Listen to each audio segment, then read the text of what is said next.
నమస్కారం గురుగారు. శ్రీమాత్రే నమః. గురుగారు, ఈ మధ్య కాలంలో చాలా మంది వెండి విగ్రహాలని పూజలో పెట్టి పూజిస్తున్నారు, పూజలు చేస్తున్నారు. నిజంగా వెండి విగ్రహాలను పెట్టి పూజించవచ్చా? తప్పకుండా తెలియజేస్తున్నామా. ముందుగా ప్రేక్షకులందరికీ శ్రీమాత్రే నమః, శ్రీ గురుభ్యో నమః. జ్ఞానినాంనపి చేతాంసి దేవి భగవతి హిస బలాయ కృష్ణ మోహాయ మహామాయా ప్రయశ్చతి. నిజానికి విగ్రహము అన్నదానికి అర్థం ఏమిటి అంటే గనక దేవుడి యొక్క ప్రతిబింబాన్ని మనం నిత్యం దర్శించుకోవడానికి, నిత్యము ఆరాధించడానికి ఒక విగ్రహ రూపకంగా మనము ఒక లోహాన్ని తయారు చేసుకుంటూ ఉంటాం. అందులో లోహంలో చెప్పినటువంటి ప్రధానమైనటువంటి లోహాలు ఏంటంటే పంచలోహాలతో విగ్రహాలు ఉండాలి అని చెప్పినటువంటి నియమం ఒకటి చెప్పారు. లేదా రాగి కానీ ఇత్తడి కానీ ఇవి చేసుకోవాలని మన సనాతన ధర్మం చెప్పడం జరిగింది. కానీ ఇప్పుడున్న జనరేషన్లో వెండితోనూ బంగారంతోనూ కొన్ని విగ్రహాలు, అందులో కొన్ని విగ్రహాలు మాత్రమే చేసుకోవాలి అని చెప్పింది శాస్త్రము. అలాంటి దాంట్లో సత్యనారాయణ స్వామి మూర్తి ఒకటి ఉంది, అది బంగారంతో చేయించుకోవచ్చు, వెండితో చేసుకోవచ్చు.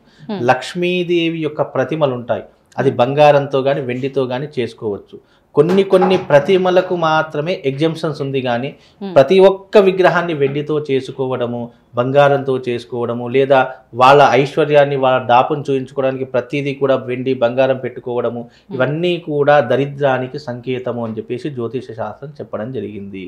ఎందుకంటే ఈ విగ్రహ ఆరాధన అనేటటువంటిది పంచలోహానికి మాత్రమే చేయాలి అని చెప్పేసి చెప్పడం జరిగింది. ఇంకోటి, ఇప్పుడున్నటువంటి ఇండ్లల్లో చాలా మట్టుకు ఎన్నో విగ్రహాలు పెట్టుకుంటున్నారు, ఎన్నో పటాలు. ఒక ఇంట్లో అయితే రూమ్ నిండా దేవుడి పటాలు, రూమ్ నిండా దేవుడి విగ్రహాలు. మరి అన్ని పెట్టుకుంటున్నారు, ఆరాధన చేస్తున్నారంటే ఏమీ ఆరాధన లేదు.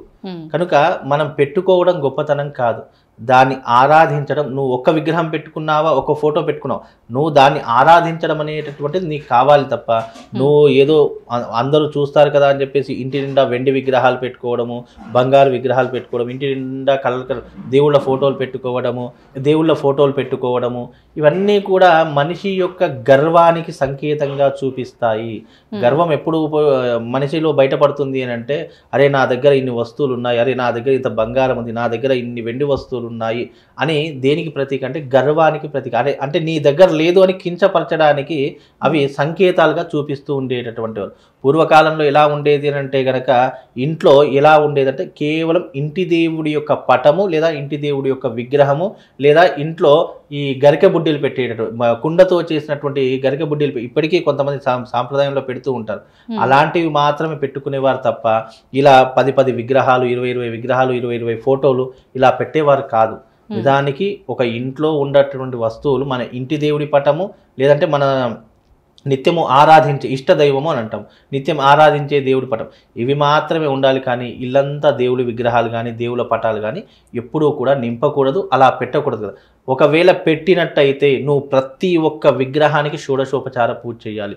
ప్రతి ఒక్క పటానికి నువ్వు ప్రతి నిత్యము గంధంతో, పసుపుతో, కుంకుమతో అలంకరణ చేసి పువ్వు, ఫలమో, పత్రమో, పుష్పమో ఏదో ఒకటి సమర్పిస్తూ ఉండాలి. అలా చేస్తేనే దానికి శక్తి, నువ్వు చేసిన దానికి, నువ్వు పెట్టుకున్న దానికి ప్రతిఫలం అనేది వస్తుంది. కానీ నువ్వేం చేస్తున్నావు, కేవలం అలంకరణ కోసం మాత్రమే విగ్రహాలు పెడుతున్నావు. కేవలం నా పూజా మందిరము చాలా అద్భుతం కనిపించాలని చెప్పేసి పటాలతో నింపేస్తున్నావు తప్ప దానికి పూజ లేదు, పునస్కారం లేదు, ఏమీ లేదు. ఇప్పుడైతే కొంతమంది ఏం చేస్తున్నారు అంటే దీపం కూడా పెట్టడం మానేసి అదే చిన్న బల్బు లాంటిది పెడుతున్నారు, ఆ ఎలక్ట్రికల్ బల్బు ఏదో పెడుతున్నారు, దీపం పెట్టడం మానేశారు. ఎందుకు అని క్వశ్చన్ అడిగితే కనుక, గురుగారు ఒక్కొక్కసారి ఉండం కదండి, ఉండనప్పుడు కనీసం వెలుతురు ఉండాలి అని చెప్పేసి ఈ బల్బు పెట్టామండి అని చెప్పేసి చాలామంది దాన్ని సమర్థించుకుంటూ వచ్చారు. నువ్వు ఎంత ఆర్టిఫిషియల్గా బల్బు పెట్టినా, నువ్వు ఆ దేవుడి దగ్గర ఒక చిన్న దీపం పెట్టకపోతే, నువ్వు ఇంటి నిండా ఇలాంటి వెలుతురు 1,00,000 పెట్టుకున్నా నీ ఇంట్లో చీకటే ఉంటుంది. వెలుతురు అన్నదానికి అర్థం ఏమిటి, దీపమే నువ్వు ఇంటి నిండా ఏమి లైట్లు వేసుకోకు, నీ ఇంట్లో ఒక చిన్న దీపం వెలిగినా నీ ఇంటికి ఎంతో పాజిటివ్నెస్ వస్తుంది, ఒక అద్భుతమైనటువంటి శక్తి నీ ఇంట్లో గెయిన్ అయి కూర్చుంటుంది. నువ్వు అలాంటిది చూసుకోవాలి. కానీ నేను ఒక చిన్న బల్బు పెట్టాను, నేను ఇంటి నిండా విద్యుత్ కాంతులు పెట్టుకున్న, విద్యుత్ కాంతుల వల్ల ఏమీ రాదు. ఏదో మన కంటికి కనిపించడానికే విద్యుత్ కాంతులు తప్ప నువ్వు ఇంట్లో పాజిటివ్గా ఉండడానికి, ఇంట్లో ఉన్నటువంటి నెగిటివ్ పోవడానికి నీకు ప్రధానంగా పనికొచ్చేది దీపము మాత్రమే వస్తుంది. అలాంటి దీపాన్ని వెలిగించడం ద్వారా నీ జీవితంలో మంచి జరుగుతుంది. కానీ వెండి విగ్రహాలు పెట్టుకోవడం ద్వారానో చాలామంది వెండి విగ్రహాలు పెట్టుకుంటారు, దానికి సరైన పూజలు చేయరు, ఏమీ చేయరు. ఒక లోహాన్ని నువ్వు పూజగా పెట్టుకున్నావు అంటే ఇప్పుడు వెండి విగ్రహం కానీ బంగారు విగ్రహం కానీ పెట్టుకుంటే గనక దానికి నిత్యము షోడశోపచార పూజ ఉండాలి, నిత్యము దీపారాధన ఉండాలి. కానీ మనిషి జీవితంలో మనం అనుకోకుండా ఊరికే వెళ్ళవలసి వస్తుంది, లేదు ఎక్కడికైనా ఆ విగ్రహాలు అలాగే ఉండడం ద్వారా కూడా అది ఎందుకంటే వెండి బంగారం ఇవన్నీ కూడా కలియుగంలో మనిషికి అహంకారాన్ని పెంచేటటువంటివి కనుక అలాంటివి పెట్టుకోకూడదు. నువ్వు పంచలోహాలతో పెట్టుకో, లేదు కుదరలేదు రాగియో ఇత్తడో ఏదో ఒకటి దొరుకుతుంది, అలాంటి విగ్రహాలు పెట్టుకోవాలని జ్యోతిషాస్త్రం చెప్పింది తప్ప నువ్వు సరే వెండి విగ్రహాలు పెట్టుకున్నా కానీ బంగారు విగ్రహాలు పెట్టుకున్నా కానీ నువ్వు నీ చేతితో దానికి రోజు షోడశోపచార పూజ చేస్తున్నావా అది తెలుసుకో. అలా చేయకపోతే అవి నువ్వు పెట్టి ఎంత గర్వాన్ని పెంచుకుంటున్నావో అవి పెట్టడం ద్వారా నీ యొక్క పతనం అనేది ఆ రోజు నుంచి ప్రారంభమవుతుంది. కనుక ఎప్పుడూ అలా చేసుకోకూడదు. అందుకే ఈ వెండి విగ్రహాలు పెట్టకూడదన్నారు, కానీ పెట్టుకోవడంలో దోషము అని చెప్పలేదు. ఎందుకు చెప్పలేదు అంటే ఉన్నవాడు పెట్టుకుంటాడు, ఉన్నవాడు ఏం చేస్తాడంటే భక్తి ఎక్కువైపోయి నిత్యం పూజ చేస్తుంటాడు. పూజ చేసుకుంటే ఏమీ దోషం లేదు, పూజ అలాంటి విగ్రహాలు పెట్టి పూజ చేయకపోతే దోషము అని చెప్పేసి సనాతన ధర్మం నిర్ణయించింది. కాబట్టి ఇలాంటివి పెట్టుకోకుండా ఉంటేనే మంచిది. ఎందుకంటే మన జీవితంలో మనం ఎలా ఉంటామో తెలియదు, మన ఇంట్లో ఎలాంటి చెడు జరుగుతుందో మనకు తెలియదు. ఒకవేళ బై మిస్టేక్ ఆ పూజ గనక ఆగిపోతే దాని ఎఫెక్ట్ కూడా మనిషి మీద పడి ఎన్నో రకాలైనటువంటి ఇబ్బందులకు గురవుతాడని చెప్పేసి ఇలాంటివి పెట్టుకోకూడదని మన సనాతన ధర్మం చెప్పిందమ్మా.